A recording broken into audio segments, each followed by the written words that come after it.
Hello. Okay, welcome to day 9. Okay, so the timeline so far. We have 1, 2, 4, 5, 3, 7, and then yesterday on stream we did 6, 8, and 10. So now it's day 9, at which point we have everything up till 10. At which point I need to start catching up with all the other things that are not necessarily very inaccessible. The one thing I noticed is like tick 15 is probably going to be its own video because it's Active Directory. We'll probably not be able to do it because, well, look at yesterday's stream for that. But it is such a like vast topic. It's pretty good to have its own video at this point. And everything else is going to be like, we have to set up something like Zap or Burp Suite for the web stuff. And there's a couple of other things. I think there's a prompt injection thing that came out today on day, it's technically day 18 at this point. So I have to really sort of do a bunch of videos in the coming days to catch up, but I'm gonna make sure everything's in there by December 24th. Might just mean I have to do a bunch of them on December 23rd at this rate. We'll see.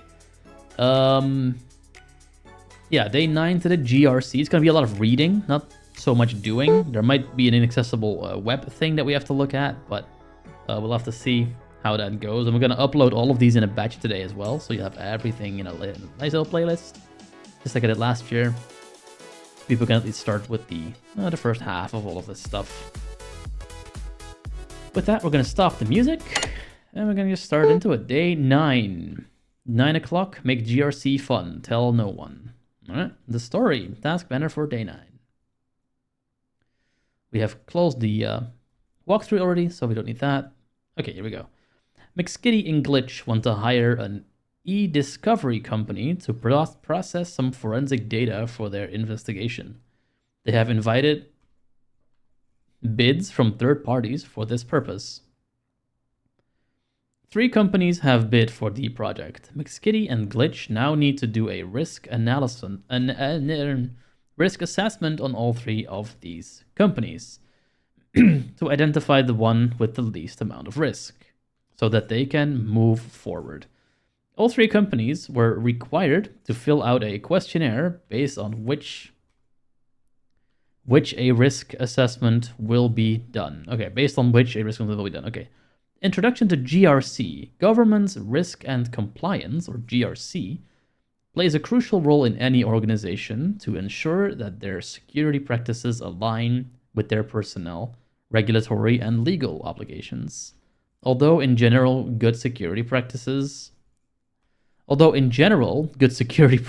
help protect a business from suffering a breach, depending on the sector in which an organization operates, there may be external security regulations that it needs to adhere to. So this is going to be one of those legalese ones. And then there's like a little quiz at the end, I think, that we have to do. So this should be a very simple one. But then, you know, sometimes the devil's in the details and we may not be able to do the actual practical part. We'll have to see. We have a picture with the alt text, a picture of an organization with 3 rings expanding, showing the acronym GRC with a padlock. That's a pretty good alt text. Good. Let's take a look at some examples in the financial sector. Reserve bank regulations. In most countries, banks have to adhere to the security regulations set forth by the country's reserve bank. This ensures that each bank adheres to a minimum security level to protect the funds and information of their customers. Swift CSP. Banks use Swift network to communicate with each other and send funds. After a massive bank breach resulted in a $81 million fraudulent Swift transfer, Swift created the Customer Security Program, CSP, which sets the standard of security for banks to connect to the Swift network. Yeah, we use Swift in Europe here too. Data protection. As banks hold sensitive information about their customers, they have to adhere to the security standards created by their data regulator, usually the Reserve Bank in most countries. Isn't that pretty much what you just said, but differently worded? Oh well. When you're in a large organization with multiple different teams, how do you stay on top of all these regulations and ensure that good security is applied by all teams? This is where GRC comes in. They play a crucial role in understanding external security standards, translating them into internal set standards, and then ensuring that they are applied by all teams to help reduce the organization's risk to an acceptable level. Let's take a quick look at the three functions of GRC. Governance, no heading here, and we have an alt text, crown of governance. It's not very clear, but sure. I guess that's a logo for that particular pillar.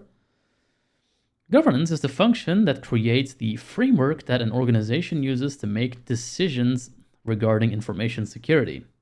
Governance is the creation of an organization's security strategy, policies, standards, and practices in alignment with the organization's overall goal. Governance also defines the roles and responsibilities that everyone in the organization has to play to help ensure these security standards are met. Then we have an alt text that says inspection glass of a risk. Okay, so I guess the crown is governance, the inspection glass is risk, and like compliance is what? Like a billy club or something? Risk. Risk is the function that helps to identify, assess, quantify, and mitigate risks to the organization's IT assets. Risk helps the organization understand potential threats and vulnerabilities and the impact that they could have if a threat actor were to execute or exploit them. By simply turning on a computer, an organization has some level of risk of a cyber attack. The risk function is important to help reduce the overall risk to an acceptable level and develop contingency plans in the event of a cyber attack where a risk is realized. Now we have compliance. Oh, it's a clipboard. Clipboard is compliance. Okay. Compliance is the function that ensures that the organization adheres to all external legal, regulatory, and industry standards. For example, adhering to the GDPR law, or aligning the organization's security to an industry standard such as NIST or ISO 27001. Heading: Introduction to Risk Assessments. Before McSkitty and Glitch choose an e-discovery company to handle their forensic data, they need to figure out which one is the safest choice. This is where a risk assessment comes in. It's a process to identify potential problems before they happen. Think of it as checking the weather before going on a hike. If there's a storm coming, you'd want to know ahead of time so you can either prepare or change your plans. Heading: Why are risk assessments done? Risk assessments are like a reality check for businesses. They connect cybersecurity to the bigger picture, which minimizes business risk. In other words, it's not just about securing data, but about protecting the business as a whole. Imagine you run an online store that collects customer information like names, addresses, and credit card details. If that data gets stolen because of a weak security system, it's not just the data that's at risk. Your reputation, customer trust, and even your profits are on the line. A risk assessment could have helped you identify that weak point and fix it before anything went wrong. Generally, people honestly don't do their own credit card processing anymore unless they have a really good reason to. Stripe is usually on the hook for that, unless you do something that Stripe doesn't like, at which point, yeah, there's more stuff you have to do. For McSkitty and Glitch, assessing the risks of each e-discovery company helps them decide which one is less likely to have a data breach or other issues that could disrupt the investigation. Heading: Performing a risk assessment. Every business's main goal is to generate revenues and profits. For most businesses, cybersecurity does not directly contribute to revenue generation or profit maximization. Businesses decide to spend part of their hard-earned revenue on cybersecurity to avoid the risk of revenue or reputation loss resulting from a cyber threat. Business often takes these steps to achieve this goal. We will now work through the process of completing a risk register. A risk register tracks the progress of risk mitigation and all open risks. This is funny because if you change cybersecurity for accessibility, this could almost be about the exact same thing. An example of such a risk register is shown in the animation below. Let's take a look at the steps required to add risks to the risk register. An animation with alt text, an animation of filling out a risk assessment form. So this is not a terrible alt text, but we don't know what's on the form. So in that sense, it would be good to mention the fields. Although I will say, generally with these kinds of rooms, the forms are explained ad nauseum, so we should be fine anyway. Identification of risks. To assess risks, we must first identify the factors that can cause revenue or reputation loss resulting from cyber threats. This exercise requires carefully assessing the attack surface of the organization and identifying areas which might be used to harm the organization. Examples of identified risks can be 1. An unpatched web server, a high-privileged user account without proper security controls, a third-party vendor who might be infected by a malware connecting to the organization's network, a system for which support has ended by the vendor and it is still in production. An organization might identify several other risks in addition to these examples. However, in addition to just identifying risks, these risks also need to be quantified. After all, the likelihood of materializing a risk on a cordoned off and isolated server differs greatly from that of a public-facing server hosting a web front end. Similarly, the impact of a risk materializing on a crown jewel, such as the main database server containing confidential information, differs greatly from that of a development server with dummy data. Boom. Assigning likelihood of each risk. Okay. To quantify risk, we need to identify how likely or probable it is that the risk will materialize. In alt text, choosing likelihood for each risk. Not really sure what that means. We can then assign a number to quantify this likelihood. This number is often on a scale from 1 to 5. The exact scale differs from organization to organization and from framework to framework. Again, very accessibility similar, except we usually give severity to problems and we do like low, medium, high, severe blocker or something like that. Likelihood can also be called the probability of materialization of a risk. An example scale for likelihood can be 1. Improbable, so unlikely that it might never happen. 2. Remote, very unlikely to happen, but still there is a possibility. 3. Occasional, likely to happen once or sometimes. 4. Probable, likely to happen several times. 5. Frequent, likely to happen often and regularly. It might be noticed that while we are trying to quantify the risk, we still don't define exact quantities of what constitutes several times and what constitutes regularly, etc.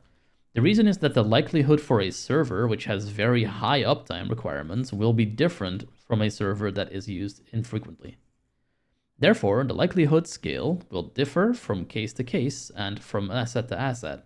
On the flip side, we can see that this scale provides us with a very usable scale of differentiating between different probabilities of occurrence of a certain event. Assigning impact to each risk.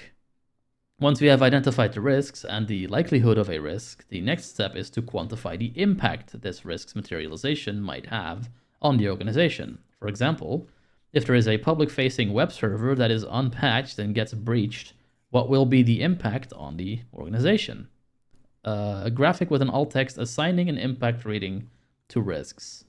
Different organizations calculate impact in different ways. Some organizations might use the CVSs, scoring to calculate the impact of a risk. Others might use their own rating, derived from the confidentiality, integrity, and availability of a certain asset. And others might base it on the severity categorization of incidents. Similar to likelihood, we also quantify impact often on a scale from 1 to 5. An example scale of impact can be based on the following definitions. Here we go again. 1. Informational, very low impact, almost non-existent. 2. Low, impacting a limited part of one area of the organization's operations with little to no revenue loss. 3. Medium, impacting one part of the organization's operations completely with major revenue loss. 4. High, impacting several parts of the organization's operating, causing significant revenue loss. Or 5. Critical, posing an existential threat to the organization. Damn. Risk ownership. Yeah, we're not done yet. The last step to performing a risk assessment is to decide what to do with the risk that were found. We can start by performing some calculations on the risk itself. The simplest calculation takes the likelihood of the risk and multiplies it with the impact of the risk to get a score. Image with the alt text tagging an owner for the risk. Okay. Some risk registers make use of more advanced rating systems, such as DREAD. DREAD is in all caps, so I'm guessing that's some kind of acronym. I wouldn't know it off the top of my head what it means. I'm guessing the R stands for risk. Assigning scores to the risks helps organizations prioritize which risks should be remediated first. Again, very similar to accessibility, except we don't do that impact versus likelihood thing. While you may think the simplest answer is to secure the system so there is no risk, in real life it isn't that simple. Implementing more security costs more money, and it doesn't help if we spend more money on security than that we risk losing if we leave open the risk. I would disagree with that. Sometimes, if customer data is at risk, from a business perspective, you're right. It makes no sense to do that. But also, you're working with people who may not want their passwords to be breached. So in that sense, you're paying more money, but you're also investing in keeping your customers, which kind of seems important if you're a business. I don't know. I'm not a business owner. I'm just a freelancer, and I don't want to ever be in that position. I'm not a good manager. So don't know. I might just be completely off here, but that seems odd. Anyway. In the last step, we decide who owns the risks that were identified. These team members are then responsible for performing an additional investigation into what the cost would be to close the risks vs what we could lose if the risk is realized. In cases where the cost of security is lower, we can mitigate the risk with more security controls. However, where it is higher, that's wrong. We can accept the risk. Accepted risks should always be documented and reviewed periodically to ensure that the cost has not changed. Internal and third-party risk assessments. Risk assessments are not just done internally in an organization, but can also be used to assess the risk that a third party may hold to our organization. Actually, I'm not camming, so let me move my microphone a little closer. There we go. Today, it is very common to make use of third parties to outsource key functions of your business. Yeah, like I said, Stripe is a great example of that. Stripe is a credit card company. Intercom is a customer service tool. Zendesk is too. So there's a lot of things you can outsource. For example, a small organization may outsource its financial division to a large auditing firm, or a large organization may outsource the development of some of its applications to a software engineering firm. However, this changes the risk as a compromise.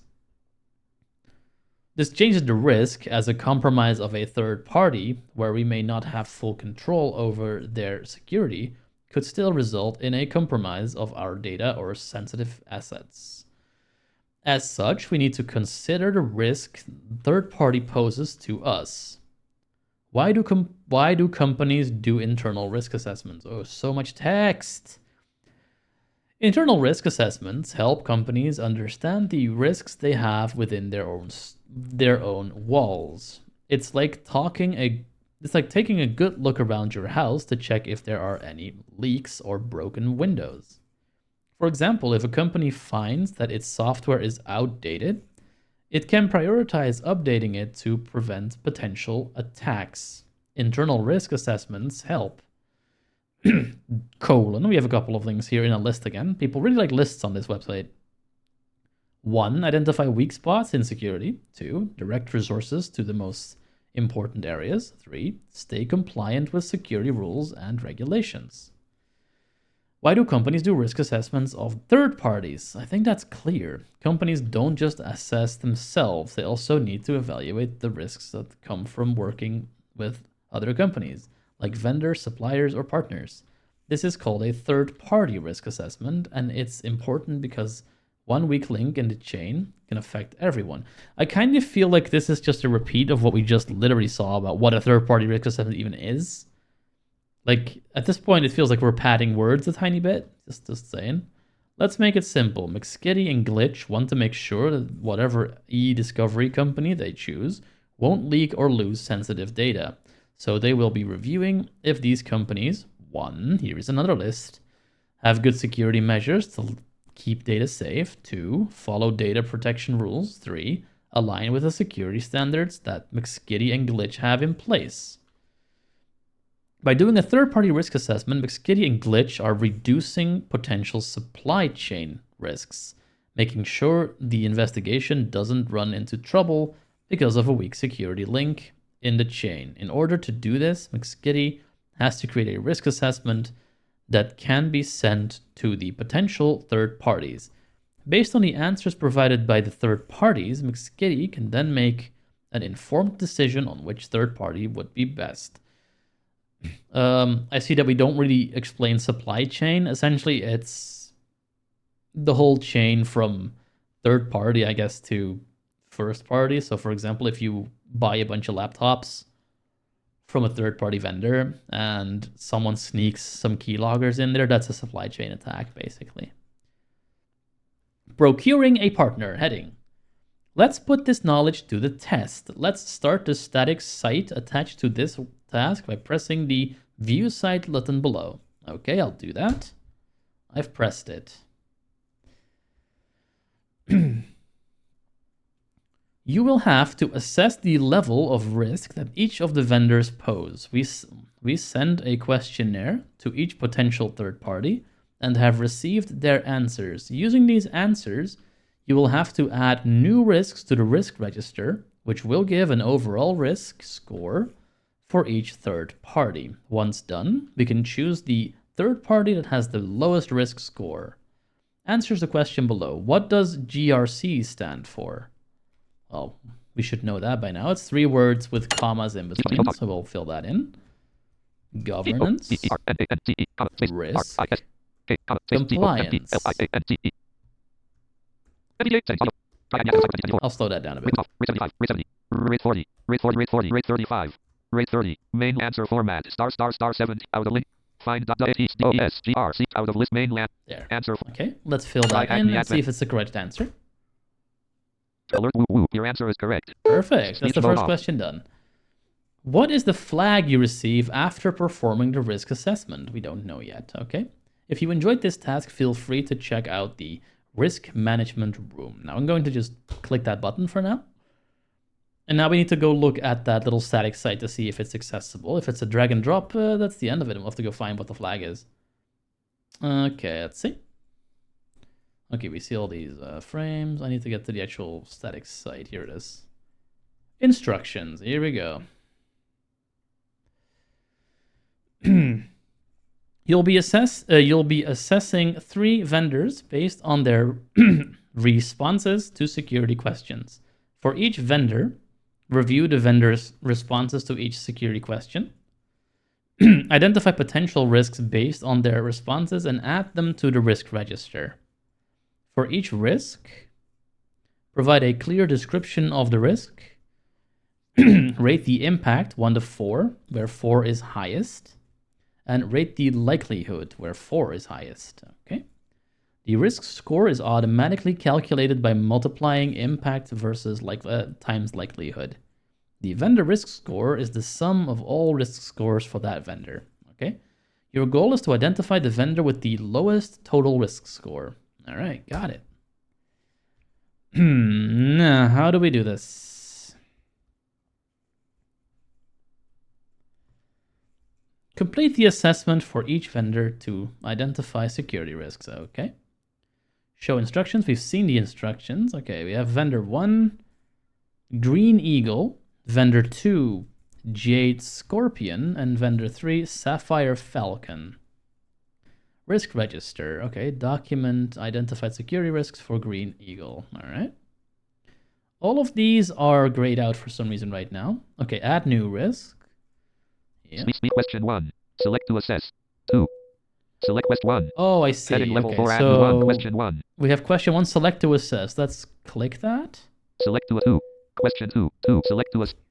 2. Question 2. Select to 3. Question. Select to us. Question. Data in transit. Question 1. Data in transit. Data in transit and data at rest needs to be encrypted with AES encryption as a requirement for this project. What type of AES encryption does your company use for data in transit and data at rest? Vendor's response. Okay. None for data in transit and A's minus 256 for data at rest. All right. Describe the potential security risk at multi-line. Out of edit impact level. Low. So how does this Minor, work? medium. Moderate, high, significant, severe, in likelihood level, unlikely, rare, possible, likely, very likely, almost unavailable. Describe the security risk. Out of frame, exit, split view, tab selected, GRC, exit, split. Okay, so it looks like we can only see one thing at a time for Critical, one company. And I don't really know how we switch companies, but let's just start. Out of edit, none for data in transit. Vendors are stressed. This project, what type of data in transit and data at rest needs to be encrypted with A's encryption as a requirement for this rest. Okay, so data in transit is not currently being helped, so... Vendors risk none. Describe the potential security risk at multi-line. Describe the security risk. Okay, data in transit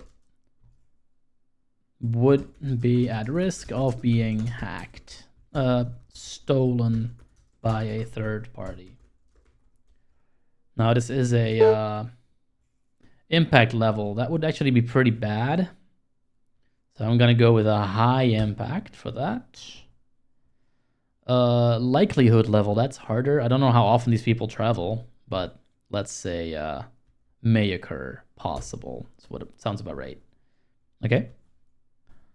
So we've clicked those buttons. Now what do we do? Okay, and then you press add risk. Boom. We've added a risk. Okay. Almost very likely. Explain may occur. Low. Impact is out of edit. Question 3. Select question 2.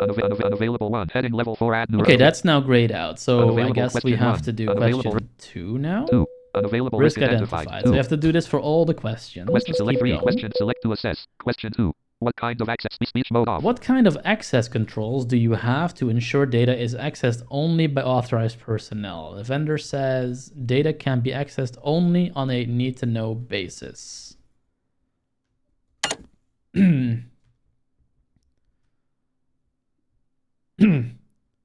Humans are often the weakest link. So need to know is not a very secure deterrent. I don't think I spelled deterrent right, but that's okay. Impact level. I find that pretty critical, actually. That's pretty bad. Likelihood level. I'm going to go with very likely on this one. Add risk. There we go. Okay, now question 3 for this company.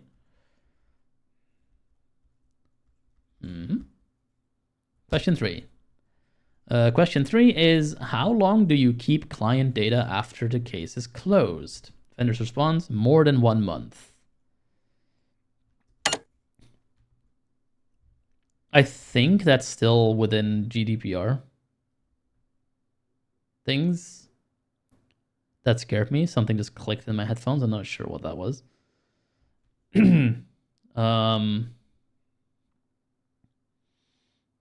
Yeah. I think it's 90 days for GDPR. I honestly don't remember. Data likely doesn't need to be kept around that long. I don't really think it matters what you fill in here. I think this is relatively like okay. So I'm gonna go with low impact on this one. Then again, the problem is they keep all their data is just need to know, so it's kind of bad. Will someone mess with this? That's possible, I suppose. Okay, so that whole company is now done. We now need to go to a different company. When I looked at this before, it looked like the entire very likely thing was grayed out. So let's see if that's now changed. I guess one company is done.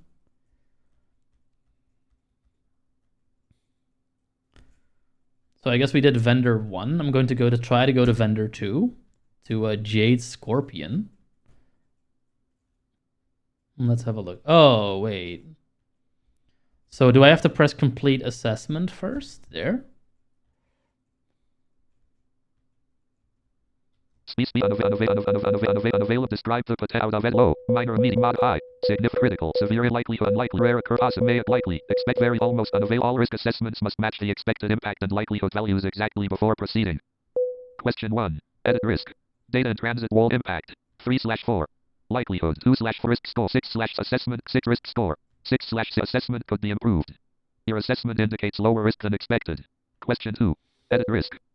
Oh, wow. Okay. So they even give you instructions on how you're meant to be doing this. Human Okay. impact. 4/4. Likelihood. 4/4. Risk score. 16/6. Assessment needs review. Your assessment indicates significantly higher risk than expected.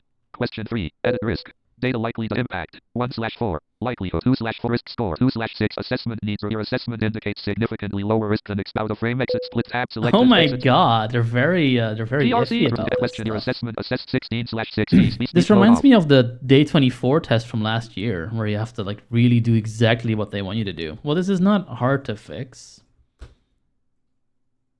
Speech mode beeps. Speech. So we're gonna lower our scores for these a little bit. Speech mode beeps. Oh, speech mode talk. Come on. Significant impact. Critic severe impact. Likelihood level unlikely. Rare possible. Rare occurrence. May occur. Likely. Okay, so we had this. Let's set this to May rare unlikely possible severe critical. Significant high. and medium. Let's see if that's better. High crit likely very at risk. Add risk. Select the question first unavailable. All risk. Question. All risk assessments. Edit risk. Data and trend impact. 3/4. Likelihood. 2/4. Risk score. 6/6. Assessment could be improved. Your assessment indicates lower risk than expected. Assessment risk 6. Assess your risk. Question 2. Edit risk. Humans are often the weakest impact. 2/4. Likelihood. 2/4 risk score. 4/16. Assessment score is correct, but impact and likelihood need adjustment.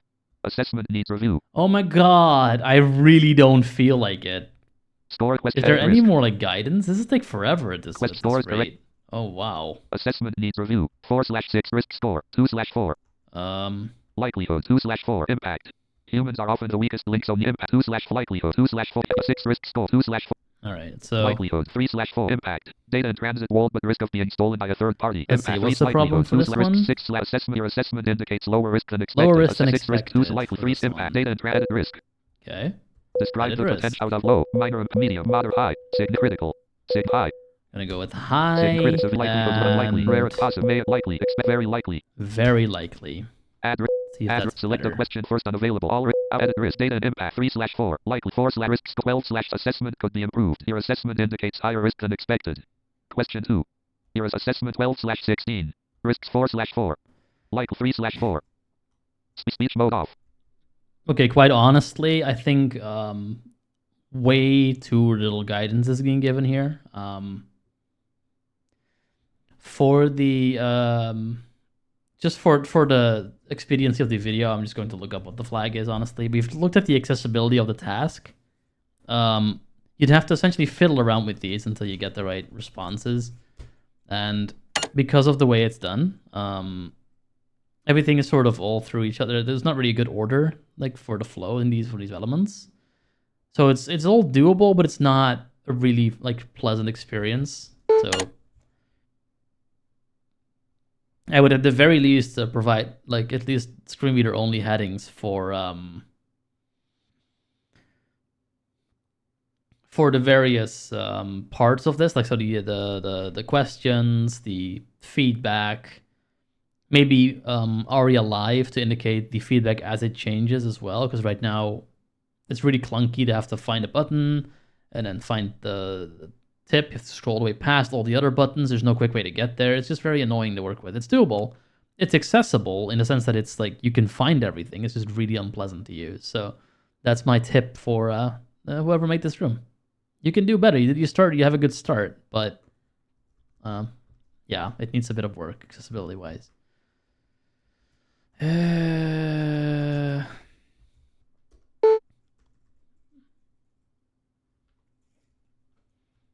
It's very interesting for me because I'm not making tutorials for these. I'm essentially making sure everyone can do them.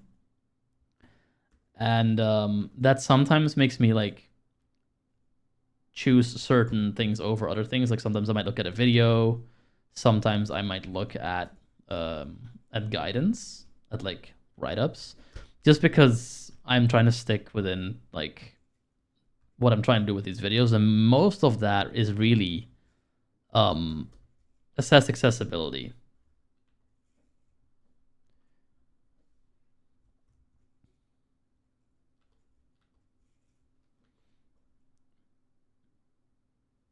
Okay, so apparently the flag is R15K underscore M4N4G3D, so risk managed in leet speak. I'm going to fill that in. Let's see.